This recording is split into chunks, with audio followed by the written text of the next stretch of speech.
की राजनीति में कह सकते हैं कि इतिहास दोहराता इतिहास रचते हुए दिखाई दे रही है भारतीय जनता पार्टी। तीसरी बार हैट्रिक बनाते हुए दिखाई दे रही है। ये इतिहास रचा है हरियाणा की 36 बिरादरी ने और भारतीय जनता पार्टी के कार्यकर्ताओं ने, जिन्होंने जमीन पर दिन रात मेहनत की। और इतिहास के काबिल भारतीय जनता पार्टी इसलिए है कि हमारे पास केंद्र में भी और प्रदेश में भी एक ईमानदार और मजबूत नेतृत्व है, भ्रष्टाचार से मुक्त, काम करने वाला, देश और प्रदेश को आगे बढ़ाने वाला, सबके साथ न्याय करने वाला, सबको साथ लेकर चलने वाला, देश और प्रदेश को आर्थिक तौर पर मजबूत करने वाला और देश की सांस्कृतिक विरासत को मजबूत करने वाला नेतृत्व भारतीय जनता पार्टी के पास है। इसलिए लोगों का भरोसा लगातार हमारी पार्टी पर और हमारे नेतृत्व पर बढ़ रहा है। एक लंबे अंतराल के बाद हरियाणा के लोगों ने एक ईमानदार और पारदर्शी सरकार देखी है, काम करने वाली, विकास करने वाली, भ्रष्टाचार मुक्त सरकार देखी है।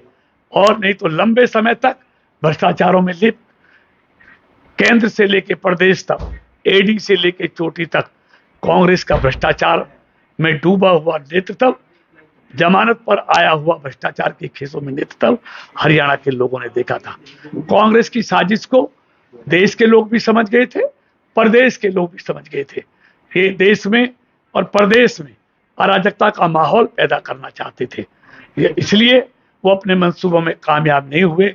ये बढ़ते हुए देश को, बढ़ते हुए हरियाणा को रोकने के लिए ये पूरी ताकत से लगे हुए थे। लोगों ने इनकी कुटिल चालों को समझ लिया था।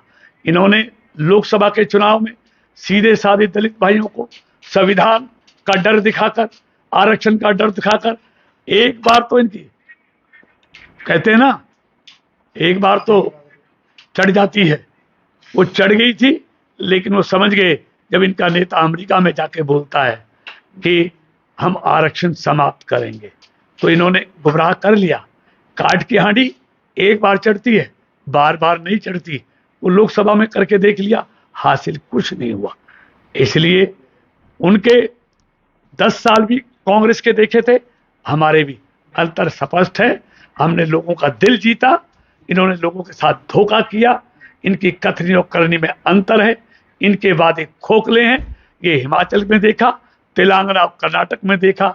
हिमाचल में इन्होंने हिमाचल की बहनों से कहा 2 साल पहले, हम 1500 रुपये आपके खाते में भेजेंगे, हम 300 यूनिट बिजली देंगे। आज 2 साल से बहनें इंतजार कर रही हैं। आज पूरी बिजली का 300 यूनिट बिजली का वहां लोग इंतजार कर रहे हैं। यही कर्नाटक में है।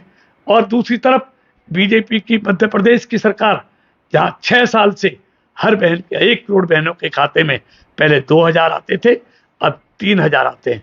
यानी कि भाजपा की कथनी और करनी में कोई अंतर नहीं। भाजपा का संकल्प पत्र सिद्धि पत्र बन जाता है और इनका गारंटी पत्र झूठी गारंटी बन जाता है। इसलिए झूठी गारंटी पर लोगों ने विश्वास नहीं किया, भाजपा के संकल्प पत्र पर लोगों ने विश्वास किया। ये उसकी ऐतिहासिक जीत है। सीएम फेस की बात करी जाए तो नायब सिंह सैनी जी, देखिए, आप जानते हैं हमारे केंद्रीय नेतृत्व ने पहले ही तय कर दिया था कि हम हरियाणा विधानसभा का चुनाव श्री नायब सैनी जी के नेतृत्व में लड़ रहे हैं। उनके नेतृत्व में हमने चुनाव लड़ा है, उन्हीं के नेतृत्व में तीसरी बार भारतीय जनता पार्टी जीतने जा रही है। इसलिए जब उनके नेतृत्व में चुनाव लड़ा है और केंद्रीय नेतृत्व ने चेहरा पहले ही तय कर दिया है, तो उसमें अब कोई सोचने की बात दूसरी है नहीं।